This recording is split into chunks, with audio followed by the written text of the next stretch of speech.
Liam Davenport, 28 years old, a young, mature CEO, shouldering the burden of a family empire after the tragic loss of his beloved younger brother Ethan. And Olivia Sinclair, 26 years old, a beautiful, resilient woman who would have become Liam's sister-in-law if not for that fateful accident. 2 years after his death, the only connection between them seemed to be their shared pain and memories of Ethan. But what will happen when the initial sympathy gradually turns into something else, a forbidden fire ignited between two wounded souls? The story takes us into a maze of guilty and torn emotions. Is this love a betrayal of the deceased? Are they looking for Ethan's shadow in each other? The drama is pushed to a climax when the family, especially the grieving mother, discovers this unacceptable connection. Fierce opposition, hurtful words, pressure from family honor. Will it be enough to extinguish the budding love? Will Liam dare to face his family, his guilt to protect the woman he loves? And will Olivia be strong enough to overcome the past, guilt and judgment to grasp happiness? If you are curious about the ending of this tragic love story, don't miss it. 2 years.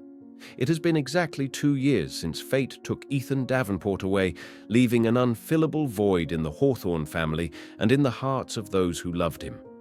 Liam Davenport, now 28, sits in the imposing CEO office of Davenport Holdings, shouldering not only the responsibility of running the family business, but also the weight of pain and expectation.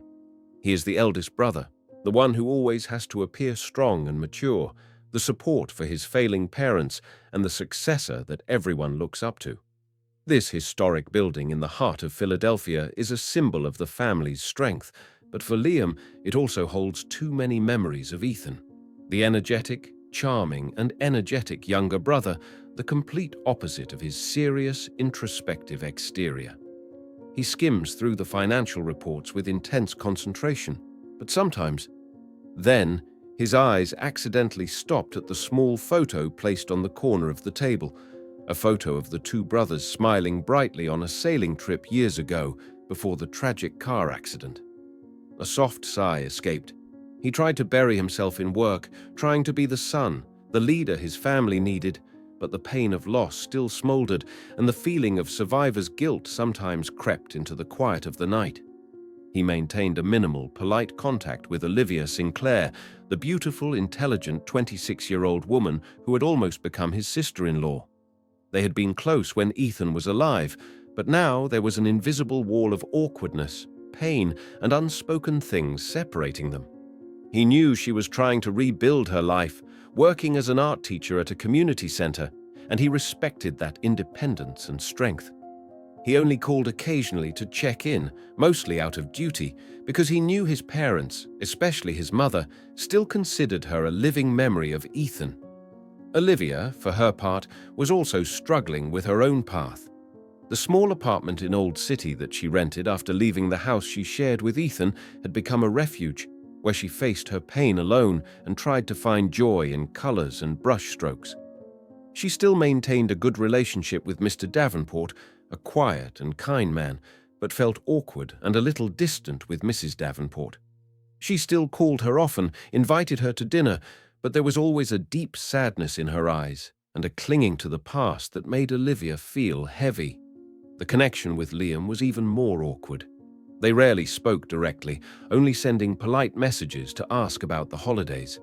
Their sudden reconnection had a very practical and somewhat ironic reason. Ethan, though quite carefree, had some personal assets to settle after his death, including the lease on the penthouse that he and Olivia had planned to make their home after their wedding. The lease was about to expire, and the landlord needed the signature of a legal representative from the Davenport family to clear the final procedures. As trustee and older brother, Liam was the one to take care of this. He called Olivia, his voice somewhat hesitant. "Olivia, it's me, Liam. Sorry to bother you, but there's something about Ethan's old apartment. I need your signature and to go over with you to check it out and pack up your personal belongings if you want." Olivia was a little surprised by the call. "Yes, Liam. I understand. When would be convenient for you?" They met on a damp Philadelphia weekend afternoon. The loft that had once been filled with laughter and future plans was now cold and covered in a thin layer of dust. Ethan's belongings were still there, as if he had just left. The air was heavy with memories. They began their work in silence, each absorbed in his own thoughts. Liam looked over the contract papers, while Olivia quietly arranged Ethan's books, records, and personal items. Every now and then, she would stop and fondle an item, her eyes filled with a distant sadness. Liam watched her from a distance, seeing her usual strength cracking. "This jacket," Olivia said suddenly, her voice trembling slightly, holding Ethan's familiar leather jacket. "He wore it on our first date." Liam stepped closer, looking at the jacket. "I remember," he said softly. Ethan was so proud of him. And then, like a door opening, they began to share memories of Ethan. It was no longer awkwardness, but the deep empathy of two people who shared the same pain. They talked about Ethan's childhood pranks, about the trips they took together, about the jokes only they understood. There were silent tears, but there were also sad smiles mixed with warmth when remembering the person they loved together. Liam realized that this was the first time in 2 years that he could talk about Ethan so naturally. And Olivia, perhaps too. They were the only people in the world who truly understood the void Ethan left in each other's hearts. The fragile bond between them, created by their shared pain, began to form, stronger than they thought. When they left the apartment that afternoon, something had changed, even though neither of them dared to admit it. After that emotional afternoon of cleaning the apartment, Liam and Olivia's relationship began to change subtly. They became more than just the brother of a deceased fiancé and his ex-wife-to-be. They became reluctant confidants who could find comfort and understanding in each other without having to explain too much. The meetings became more frequent, no longer just for Ethan-related reasons. Sometimes Liam would stop by the community center where Olivia taught, under the pretext of finding out about projects the Hawthorne Foundation might fund, but really just to see her smile as she interacted with the kids, to hear the warmth of her voice. Sometimes Olivia would call Liam, not to ask for a favor, but to share a good article she had read, or to ask his opinion on something she knew he was knowledgeable about. They visited Ethan's grave together on weekends, no longer as a burden, but as a way to remember and share. They sat quietly by the headstone, telling Ethan what had happened as if he were listening somewhere. And then, on the way home, they talked about other topics, about Liam's stressful job, about the difficulties and joys of Olivia's teaching job, about the books they loved together, about the movies they wanted to see. Liam discovered that Olivia was very different from the image of the miserable, withdrawn woman he had always imagined. She was smart, sharp, had a subtle sense of humor, and a sensitive, artistic soul. She had independent views on life, on his family's charity work, sometimes even bluntly pointing out things he had never thought of. Her honesty and intelligence were strangely attractive to him. Olivia also saw a Liam who was far from the serious, aloof CEO she had known. When he was with her, he seemed to shed his heavy shell of responsibility. He smiled more, talked more about himself, about the pressures of work, about the secret dreams he had never shared with anyone. She saw the warmth, the sincere care, and the hidden hurt behind that strong appearance. Her heart began to flutter for this man, a feeling both sweet and sinful. The initial sympathy had silently transformed into another feeling, more complicated and dangerous. One evening, as they walked along the Schuylkill River after dinner, the wind blew Olivia's hair into her eyes. Liam reflexively reached up to help her brush it away. His fingers accidentally touched her cheek. They both paused, their eyes meeting under the yellow streetlights. In that moment, time seemed to stop. There was a strong current running between them, a clear awareness of an undeniable attraction. They quickly turned away, pretending that nothing had happened, but the confusion and the pounding of their hearts in their chests could not be hidden. Both Liam and Olivia were terrified by the emotions that were rising. Liam felt like he was betraying Ethan in the worst way, loving the woman his brother loved so much, the woman who was supposed to be his sister-in-law. It was unacceptable. Guilt gnawed at him. He tried to push Olivia away by suddenly becoming cold, cancelling plans at the last minute, or deliberately avoiding her. Olivia was equally miserable. She loved Ethan, and the pain of losing him was still there. How could she have feelings for his brother? Was she looking for a replacement in Liam? Was this a betrayal of the sacred love she had for Ethan? She feared the reaction of the Davenport family, especially the brother's grieving mother. She would never accept this. She was also afraid of adding to their pain. The guilt made her want to run away from Liam, from her own feelings. But the more they tried to deny it, the more they tried to push each other away, the stronger the bond between them seemed to grow. They knew each other too well, their pains were too similar, and the attraction between them was undeniable. Meanwhile, Mrs. Davenport, with the sensitivity of a mother, began to notice the change in Liam's attitude and the increasing frequency of his meetings with Olivia. At first, it was just vague hints, probing questions about, "How is Olivia?" But then, the worry and perhaps even the hidden anger began to show. She called Olivia more often, reminding her of her memories with Ethan, of the family affection the Davenports had for her, as a way of warning her to pull her back into the role of Ethan's widowed fiancée. She also talked to Liam privately, crying, telling him about the pain of losing a child, reminding him of his responsibility to the family, of maintaining his image and honor. Her opposition, although not direct, created an invisible but extremely heavy pressure on the fragile relationship between Liam and Olivia. Like a fire that had been suppressed for too long, the feelings between Liam and Olivia finally exploded on a seemingly normal day. It was Ethan's birthday. As usual, the Davenport family held a cozy dinner to remember him, and Olivia, like every year, was invited. The atmosphere at dinner was unusually heavy. Mrs. Davenport barely said anything, only occasionally sighing, her eyes looking at Olivia with complexity. Mr. Davenport tried to start a conversation, but the atmosphere was still awkward. Liam sat next to Olivia, clearly feeling her tension and the suffocation that surrounded her. He wanted to hold her hand under the table to comfort her, but he didn't dare. After dinner, as Olivia was about to leave, Mrs. Davenport stopped her. "Olivia, I have something to tell you in private." She led her into the living room, which was filled with pictures of Ethan. "I know you and Liam have been seeing more of each other lately," she began, her voice trying to sound calm but unable to hide the tremor. "I understand that you're both grieving, both needing someone to share it with. But Liam is Ethan's brother, Olivia. You're the person Ethan loves the most, the one he chose to marry. Do you understand what that means?" Her words were like needles stabbing Olivia's heart. "Sir, Liam and I are just friends." Olivia tried to explain, but her voice trailed off. "Friends?"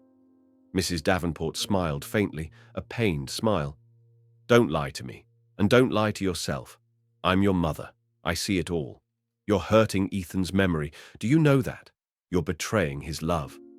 Her voice became harsher, tears welling up in her eyes. "Please, Olivia.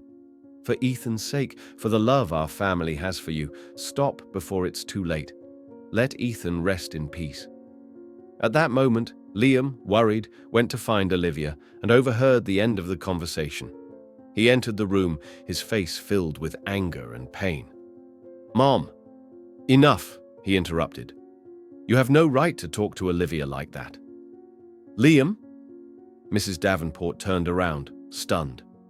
"Are you defending her? Have you forgotten Ethan?" "I will never forget Ethan," Liam shouted, the emotions he had been holding back for so long bursting out. "But I can't live in the past. Olivia and I, we had feelings for each other. That doesn't mean we betrayed Ethan." "That's unacceptable." Mrs. Davenport shook her head, tears streaming down her face. "You two are tainting Ethan's love." The heated argument between mother and daughter left Olivia speechless. She felt like she was the source of all the guilt, all the pain. She couldn't take it anymore. "I'm sorry," she whispered, then turned and ran out of the Davenport house, tears streaming down her face. Liam tried to follow, but his mother held him back. He watched helplessly as Olivia's figure disappeared into the drizzly Philadelphia night. His heart was broken. He knew he had to do something, but he didn't know where to start. The following days were a series of heavy and distant days. Olivia completely avoided Liam, did not answer the phone, did not reply to messages. She was immersed in guilt and torment. She loved Liam, but she could not continue this relationship when it caused too much pain to his family, especially his mother. She decided to leave Philadelphia, go to another place to start over, to forget everything. Liam was equally miserable. He tried to focus on work, but his mind was always on Olivia. He realized that he could not live without her. His mother's objection, his guilt towards Ethan, all could not compare to the fear of losing Olivia forever. He understood that if he did not act decisively, he would regret it for the rest of his life. He needed to fight for his love, for the happiness of both of them, no matter how thorny the road ahead was. During the painful days of separation, both Liam and Olivia had time to face the emotional waves in their hearts. Liam realized that suppressing his feelings and trying to live up to the expectations of others only made him more miserable and lonely. He loved Olivia with a true love, a love that grew from empathy, respect, and understanding, completely independent of Ethan's shadow. He understood that finding happiness did not diminish the love and memories he had for his brother. On the contrary, perhaps Ethan would also want him to be happy. Olivia, after days of tears and guilt, gradually regained her inherent strength. She looked back on the past and realized that she could not let the pain and judgment of others control her life. She loved Ethan and would forever cherish those beautiful memories. But she also loved Liam, a love that was different, mature, and profound in its own way. She deserved to be loved, to be happy, and she realized she couldn't run away from what her heart truly felt. Liam decided to act. He couldn't lose Olivia. He knew his mother was the biggest obstacle. He needed to have a frank talk, even though he knew it would be difficult. He chose a quiet afternoon, sitting down with Mrs. Davenport in the family garden filled with memories. "Mother," he began, his voice calm but firm. "I know you're still grieving over Ethan. I am too. Ethan will always be my brother, an indispensable part of my life." He paused, looking straight into her eyes. "But I need to move on too, Mother. I love Olivia. It's not like Ethan's love. It doesn't replace anything. It's a different love, born of our unique circumstances." He told his mother about the empathy and understanding he and Olivia had found in each other, about how she had helped him through the most difficult times, about how she had brought light and meaning to his seemingly empty life. "I know this is hard for you, but please try to understand and accept. My happiness does not diminish your love for Ethan. I just ask that you do not push the woman I love away." The conversation was long, filled with tears and harsh words, but this time, Liam did not back down. He expressed his love and respect for both his mother and Ethan's memory, but also asserted his right to choose his own happiness. In the end, although not yet fully accepting, in the face of her son's determination and heart, Mrs. Davenport fell silent, a silence that carried a fragile hope for future understanding. Perhaps the quiet support of her husband, Mr. Davenport, who always wanted his son to be happy, also had an impact. After the conversation with his mother, Liam immediately went to find Olivia. He knew she was preparing to leave the city. He found her in the small apartment, among the half-packed cardboard boxes. "Don't go, Olivia," he said, as soon as he saw her, his voice full of urgency. He walked over and took her hand. "I talked to my mother. It won't be easy, but I won't give up. I love you, and I want us to face everything together." He told her about the conversation with his mother, about his determination, about his unwavering love for her. He showed her that he was ready to fight for them, for their future. Olivia looked at him, tears falling again, but this time they were tears of relief and hope. She saw maturity, determination, and fierce love in his eyes. She knew that with this man by her side, she would have the strength to face any challenge. "I'm not going anywhere, Liam," she said, her voice choking. "I'm staying. With you." They hugged each other, a tight hug that erased all distance, all pain and fear. They knew that the road ahead would still be thorny, that there would still be gossip and judgment. But now, They had each other. They began to rebuild their relationship carefully but steadily.